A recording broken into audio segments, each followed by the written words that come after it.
como é que a gente faz, então, a pergunta aqui que surge, né, como é que eu vou verificar, considerando, né, que o espaço vetorial que eu estou trabalhando é o R2, tá? Então, nós temos aqui, ó, espaço vetorial R2, né? As operações de soma e multiplicação convencionais, R2 são os grupos de pares ordenados, por exemplo. Cada elemento de R2 é um par ordenado, XY, tá certo? Bom, então aqui, ó, a gente pegou um subconjunto de R2, tá certo? E esse subconjunto ele é formado pelos elementos formados por x e y, tá? Só que representados na forma vetorial, x em cima e y embaixo. E aí, a condição aqui é que o x ele tem que ser maior ou igual a zero, tá? Então, para a gente verificar se isso aqui é um espaço vetorial ou não, tá? A gente tem que verificar basicamente duas coisas. A primeira, tá? A gente quer saber assim, ó, o elemento neutro, né, o zero, ele pertence ao W1, né? Então, a primeira coisa que a gente tem que ver é se existe um elemento em W1, que no caso aqui o elemento neutro, né, se ele contém o elemento neutro. Porque se ele não contiver o elemento neutro, ele não pode ser subespaço vetorial, certo? Bom, para a gente saber se ele contém ou não, a gente tem que ver, é possível escrever um conjunto obedecendo esta condição, de modo que x seja zero e y também seja zero? É possível, não é? Como x é maior ou igual a zero, eu posso pegar ele igual a zero. Então, nada impede, tá?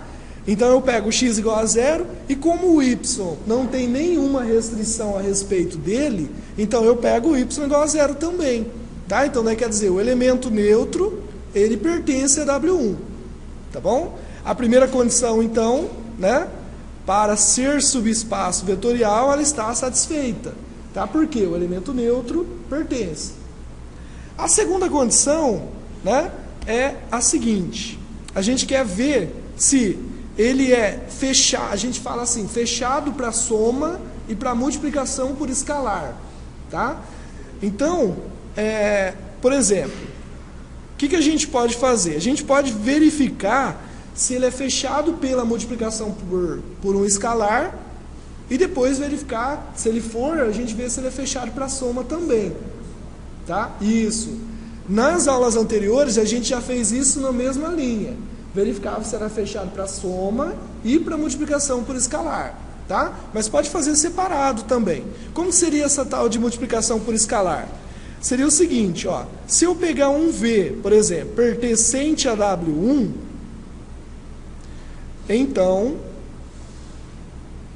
se eu pegar qualquer alfa pertencente a R, né, qualquer número real, tá? O que eu tenho que ter? Alfa vezes V, ele tem que pertencer a W1. Se acontecer isso, a gente fala que o W1 é fechado para multiplicação por escalar, tá? Quer dizer, quando eu pego um elemento dele e multiplico por um escalar, o resultado continua sendo elemento dele, do W1.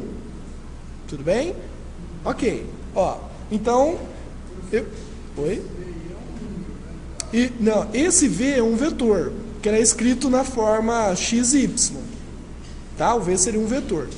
Ok? Bom, então nós vamos pegar assim, ó, pegando esse nosso vetor,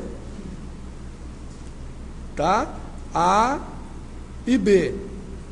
Ele tem que ter duas coordenadas, porque ele pertence a R2, certo?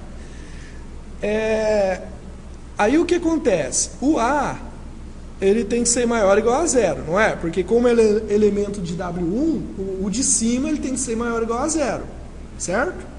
Tá. E se eu pegar, então, um alfa igual a... Eu vou atribuir um valor aqui, ó, menos 2. Poderia ser qualquer número, tá? Tem que valer para qualquer número.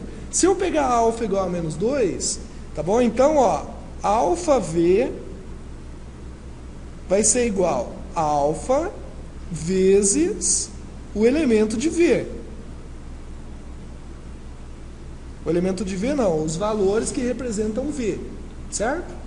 Se eu fizer então essa multiplicação, o alfa vai multiplicar o A e o B, tá? E no caso, como a gente atribuiu um valor para o alfa, a gente vai colocar lá, ó, menos 2, que multiplica A, B.